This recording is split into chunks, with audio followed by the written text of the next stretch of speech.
안녕하세요. 황혼사연 시청자 여러분. 오늘 소개할 사연은 정말 충격적입니다.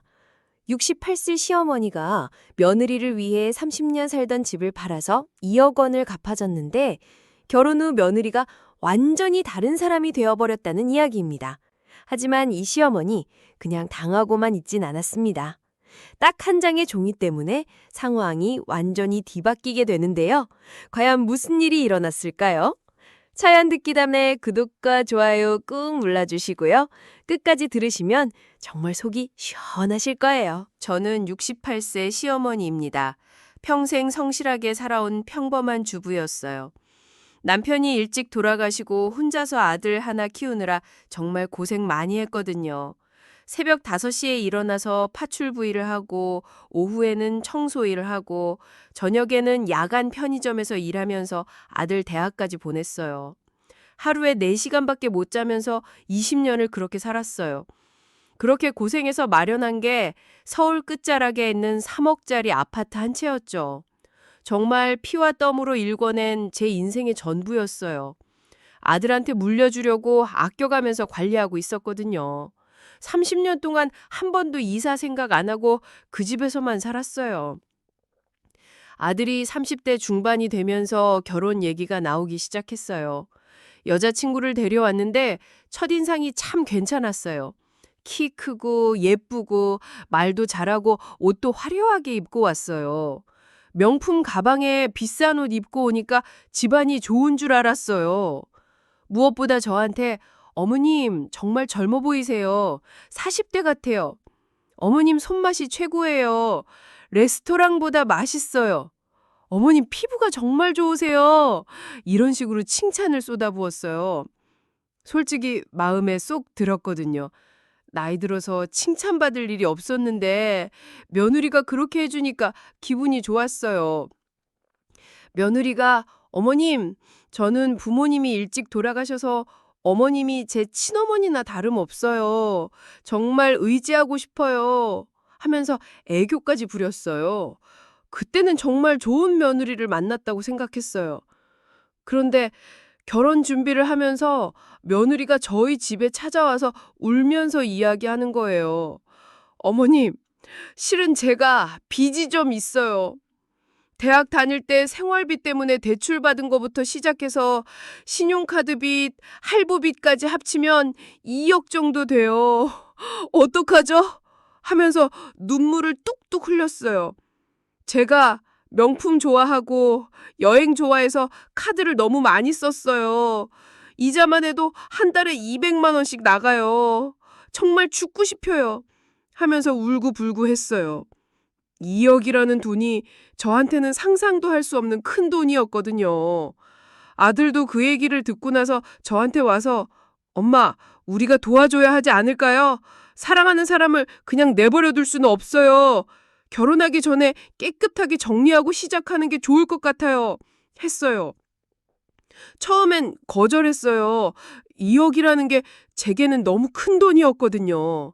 아들아, 그 돈이 어디서 나와? 엄마가 평생 모은 돈이 그 집값이 전부야. 했더니 아들이 엄마, 제발 한 번만 도와주세요. 다시는 이런 일 없을 거예요. 우리가 평생 갚아나갈게요. 하면서 무릎 꿇고 빌었어요. 며느리도 며칠 후에 또 찾아와서 어머님, 정말 죄송해요. 제가 부모님이 일찍 돌아가셔서 의지할 것이 없어요. 어머님밖에 없어요. 하면서 무릎까지 꿇고 빌었어요. 그 모습을 보니까 마음이 너무 아팠어요. 제가 어릴 때 부모 잃고 고생한 기억이 나면서 동정심이 생겼어요. 제가 정말 열심히 일해서 갚을게요. 평생 어머님께 효도할게요.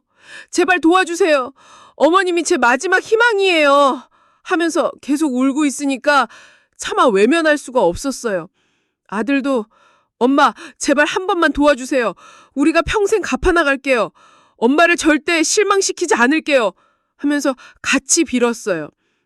고민 끝에 결국 아파트를 팔기로 결정했어요.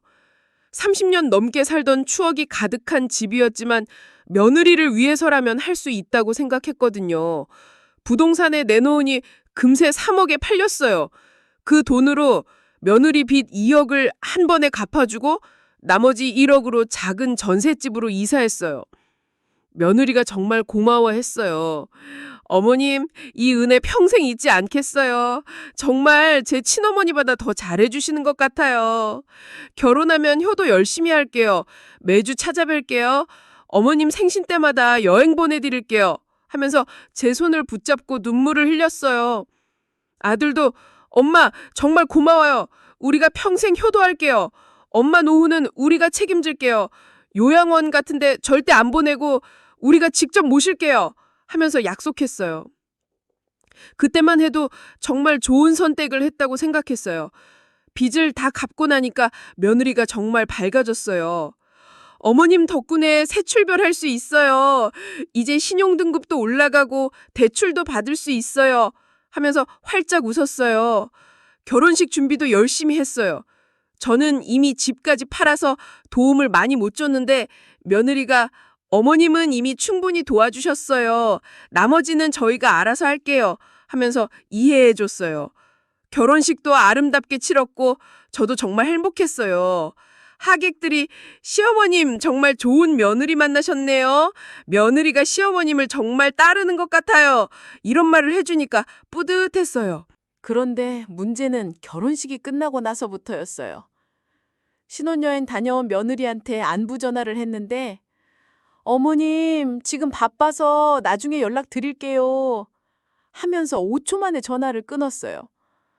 며칠 후에 다시 전화했는데 또 어머님, 죄송해요. 신혼집 정리하느라 바빠서 통화 못해요.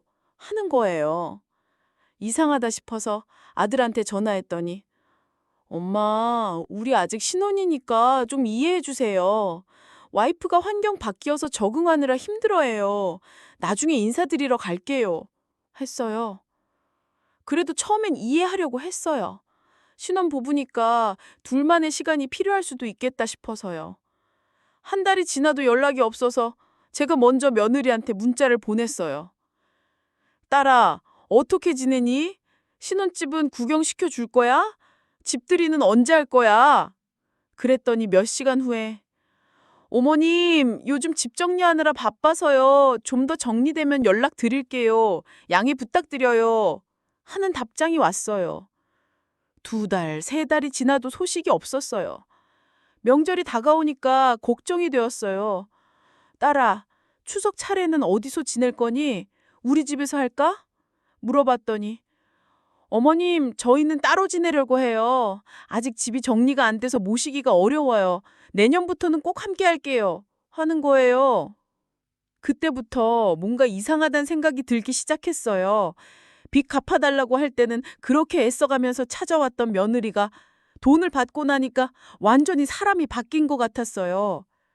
아들한테 물어봐도 엄마, 신혼생활 적응하느라 힘들어해요. 조금만 기다려주세요. 와이프가 예민해져서 함부로 연락드리기 어려워해요. 하면서 며느리 편만 들었어요. 4개월이 지나서야 며느리한테서 연락이 왔어요.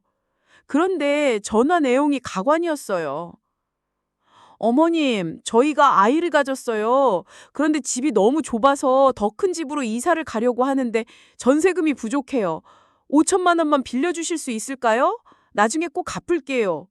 하는 거예요. 저는 정말 기가 막혔어요. 2억이나 갚아줬는데 또 돈을 달라고 하다니요. 딸아, 나도 이미 집까지 팔아서 도와줬잖니. 더 이상은 힘들어. 지금 전셋집에서 겨우 살고 있는데 무슨 돈이 있겠냐? 했더니 며느리 목소리가 확 차가워졌어요. 아, 그렇군요. 그럼 어쩔 수 없네요. 저희끼리 알아서 해야겠어요.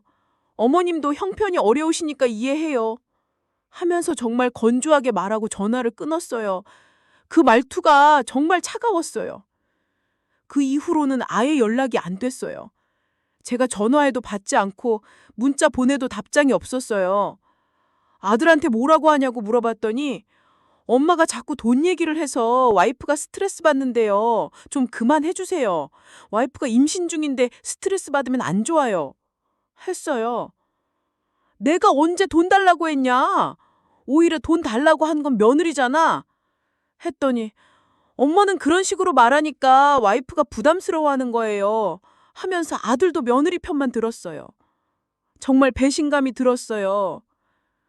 8개월 후에 손자가 태어났다는 소식을 아들을 통해서 들었어요. 손자 보러 가고 싶다고 했더니 와이프가 산후조리 중이라서 사람 만나기 힘들대요. 나중에 기회 되면 보여드릴게요. 했어요. 100일 잔치 때라도 보자고 했더니 간소하게 할 거라서 부르지 않기로 했어요. 하는 거예요. 돌잔치도 마찬가지였어요. 어머님, 코로나 때문에 가족만 조촐하게 할 거예요. 하면서 저를 부르지 않았어요. 나중에 알고 보니까 며느리 친구들과 직장 동료들은 다 불렀어요. 저만 빼고 말이에요. 더 충격적인 건 며느리가 주변 사람들한테 저에 대해서 안 좋게 말하고 다닌다는 거였어요. 동네 아는 아줌마가 와서 그런 이야기를 했어요. 댁 며느리가 그러는데 시어머니가 자꾸 돈 달라고 해서 부담스럽다고 하던데요. 그리고 자꾸 간섭해서 스트레스 받는다고 하던데. 정말 어이가 없었어요. 뭔 소리야? 내가 언제 돈 달라고 했어? 오히려 내가 2억이나 갚아줬는데? 했더니 아이 그런 얘기는 안 하던데. 시어머니가 자꾸 용돈 달라고 해서 힘들다고 하던데. 며느리가 완전히 거짓말을 하고 다니고 있었어요. 1년 반이 지나서 우연히 며느리를 대형마트에서 마주쳤어요. 손자를 유모차에 태우고 있었어요. 제가 가까이 다가가서 딸아 하고 인사했는데 며느리가 깜짝 놀라면서 어머님 안녕하세요 하는데 표정이 정말 차가웠어요. 손자 한번 봐도 될까? 정말 오랜만이네 했더니 아이가 낯을 많이 가려서요. 울 수도 있어서 하면서 거절하는 거예요. 그래도 할머니인데 한번 안아봐도 안 될까? 했더니 정말 죄송해요. 아이가 예민해서요. 하면서 유모차를 제게서 멀리 빼는 거예요. 그 순간 정말 화가 치밀어 올랐어요. 2억이나 갚아줬는데 손자 한번 안아보는 것도 안 된다는 게 말이 됩니까? 야, 너 지금 나한테 이러는 거야? 내가 너한테 뭘 잘못했는데? 했더니 며느리가 어머님, 사람들이 보고 있어요. 조용히 해주세요. 하면서 급하게 사라졌어요. 집에 와서 정말 억울해서 울었어요. 30년 동안 살던 집까지 팔아서 며느리 빚을 갚아줬는데 이런 대접을 받다니요? 아들한테 전화해서 따졌더니 엄마, 와이프가 어머님 때문에 스트레스 받아서 우울증까지 왔어요. 제발 그만 괴롭혀 주세요. 했어요. 내가 언제 괴롭혔냐? 오히려 며느리가 나를 무시하고 있는 거잖아. 했더니 엄마가 자꾸 돈 얘기하고 간섭해서 와이프가 힘들어해요. 하는 거예요. 정말 기가 막혔어요. 제가 뭘 잘못했다고 며느리를 괴롭혔다는 건지 이해가 안 갔어요. 그때 정말 배신감이 들었어요. 아들마저 며느리 편에 들면서 저를 나쁜 사람으로 만들고 있었어요. 그날 밤 정말 많이 울었어요.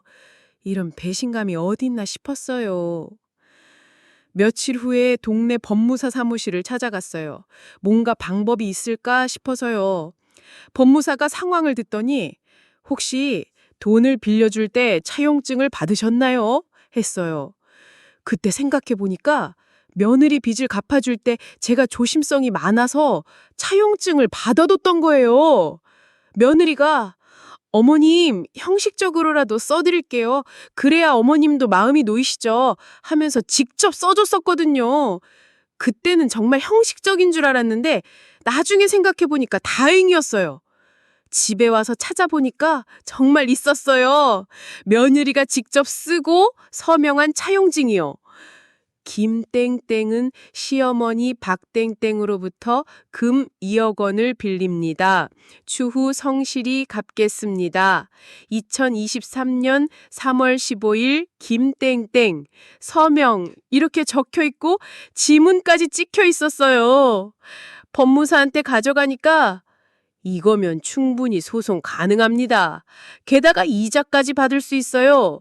개인 간 거래라서 법정 최고이자인 연 20%까지 받을 수 있습니다. 했어요.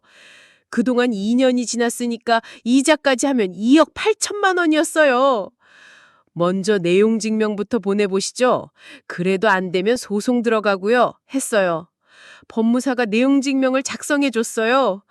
내용이 정말 시원했어요. 며느리한테 정식으로 차용증을 근거로 돈 갚으라는 내용 증명을 보냈어요.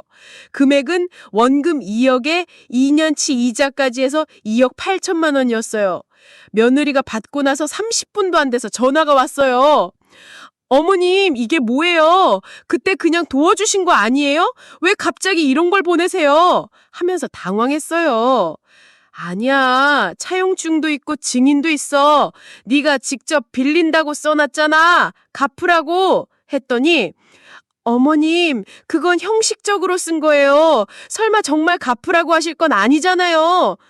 형식적으로? 2억이 형식적인 돈이야? 너 지금까지 나한테 어떻게 했는데 그런 소리를 해? 2년 동안 나한테 어떻게 했는지 생각해봐! 했더니 며느리가 어머님, 저희가 갚을 돈이 없어요. 집 사느라 대출받은 게 있어서 여유가 없어요. 했어요. 그럼 집이라도 팔아서 갚아. 나도 너희 때문에 집 팔았잖아. 왜 너는 안 돼? 했더니 어머님 그렇게까지 하시면 안 되죠. 가족인데. 가족?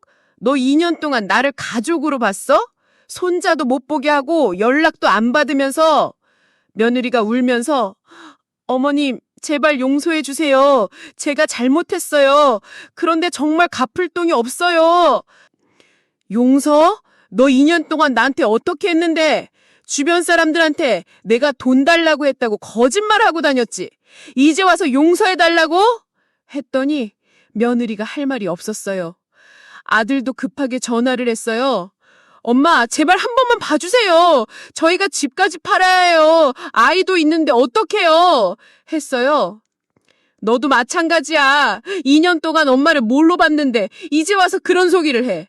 너도 며느리 편 만들면서 나를 나쁜 사람으로 만들었잖아. 엄마 정말 죄송해요. 저희가 잘못했어요. 그런데 정말 갚을 방법이 없어요. 갚을 방법이 없어? 집 팔면 되잖아. 나도 너희 때문에 집 팔았는데 너희는 왜 못 팔아? 며느리가 직접 찾아와서 무릎 꿇고 빌었어요. 어머님, 정말 잘못했어요. 제가 너무 철없었어요. 제발 한 번만 용서해 주세요. 앞으로는 정말 잘할게요. 하면서 눈물을 줄줄 흘렸어요. 그런데 2년 전에도 똑같이 무릎 꿇고 빌었던 기억이 났어요. 너 2년 전에도 똑같이 빌었잖아? 그때는 뭐라고 했어? 평생 은혜 잊지 않겠다고 했지? 결과가 뭐야? 2년 동안 나한테 어떻게 했어? 하니까 며느리가 할 말이 없었어요. 어머님, 정말 잘못했어요. 다시는 그런 일 없을게요. 제발 한 번만 기회를 주세요. 하는데 믿을 수가 없었어요. 기회? 이미 2년이라는 기회를 줬잖아. 그동안 뭐 했어? 결국 소송을 진행했어요. 재판에서 며느리 측 변호사가 이것은 증여의 성격이 강하다. 시어머니가 며느리를 위해서 자발적으로 준 것이다. 이렇게 주장했지만 차용증이 있어서 저희가 이겼어요. 법원에서 2억 8천만 원을 갚으라는 판결이 나왔어요. 며느리네는 결국 3억 5천만 원짜리 아파트를 팔 수밖에 없었어요. 제게 2억 8천만 원을 갚고 나머지 7천만 원으로 월세방으로 이사 갔어요. 아들도 엄마 너무 하시는 거 아니에요? 우리 아이까지 있는데? 했어요. 내가 너무해? 내가 30년 살던 집 팔아서 너희 도와줬는데 너희가 나한테 어떻게 했는데 손자도 못 보게 하고 거짓말까지 하고 다니면서 하니까 아들도 할 말이 없었어요. 며느리는 아예 저랑 마주치는 것도 피했어요. 돈을 받고 나서 저는 다시 아파트를 샀어요. 2억 8천만 원으로는 예전만 못해도 괜찮은 아파트를 살 수 있었어요.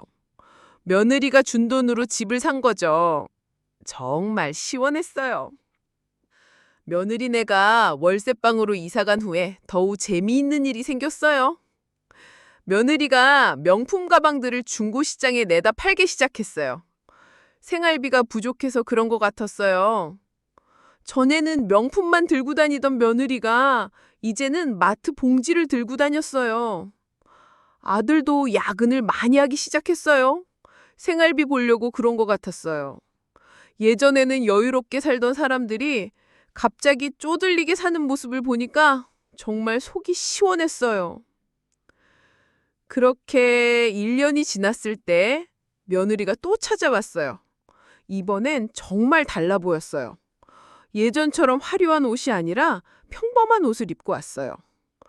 어머님, 정말 죄송합니다. 제가 철부지였어요. 지금에서야 어머님의 마음을 알 것 같아요. 하면서 진심으로 사과했어요. 어머님을 위해서 얼마나 큰 희생을 하셨는지 이제야 깨달았어요. 집도 없어지고 나서야 그 소중함을 알겠어요.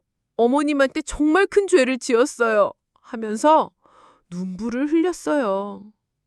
하지만 저는 쉽게 용서할 마음이 없었어요. 지금 와서 그런 소리 해봤자 소용없어. 너 2년 동안 나한테 어떻게 했는지 다 기억해. 집도 없어져 봐야 정신 차리는구나. 했더니 며느리가 어머님 정말 죄송해요. 평생 후회하며 살겠어요. 후회해? 이제야 후회해? 그동안은 뭐 했어? 나한테 거짓말까지 하고 다니면서. 했더니 며느리가 어머님 제가 정말 잘못했어요. 용서해달라고 말씀드릴 자격도 없어요. 그냥 죄송하다는 말씀만 드리고 싶어서 왔어요. 지금 며느리는 월세방에서 아이 키우면서 힘들게 살고 있어요. 예전처럼 명품 쇼핑하고 외식하고 그런 건 꿈도 못 꾸죠. 아들도 생활비 벌려고 야근에 주말 근무까지 하고 있어요. 반면에 저는 새 아파트에서 편안하게 살고 있어요. 며느리가 갚은 돈으로 산 집이라고 생각하니까 더 기분이 좋았어요. 정말 인과응보라는 말이 맞는 것 같아요. 지금도 가끔 며느리가 연락을 해요. 어머님 건강하세요. 이런 안부 문자를 보내요. 하지만 저는 답장하지 않아요. 이미 늦었거든요. 3년 동안 저를 무시하고 거짓말까지 한 사람을 어떻게 믿겠어요? 동네 사람들한테도 진실을 다 말했어요. 며느리가 거짓말했어요. 제가 돈 달라고 한 게 아니라 오히려 제가 2억을 갚아줬어요. 그런데 돈 받고 나니까 연락도 안 하고 손자도 못 보게 했어요. 했더니 사람들이 정말 배은망덕하네요. 요즘 젊은 사람들이 어떻게 그럴 수 있어요? 하면서 며느리를 욕했어요. 이제는 며느리가 동네에 나타나면 사람들이 수군거려요. 저 사람이 시어머니 돈 받아먹고 나 몰라라 한 사람이래. 정말 뻔뻔하네. 이런 소리를 들어요. 며느리도 그걸 알아서 이 동네에는 잘 안 나타나요. 정말 속이 시원해요. 며느리가 제대로 대가를 치른 것 같아서요. 2억을 받았으니까 3억을 갚는 게 당연하죠. 이적까지 받은 거는 당연한 거예요. 앞으로도 용서할 생각 없어요. 한번 배신한 사람은 또 배신하거든요. 며느리가 아무리 잘해도 믿지 않을 거예요. 제가 받은 상처는 돈으로도 치유가 안 되거든요.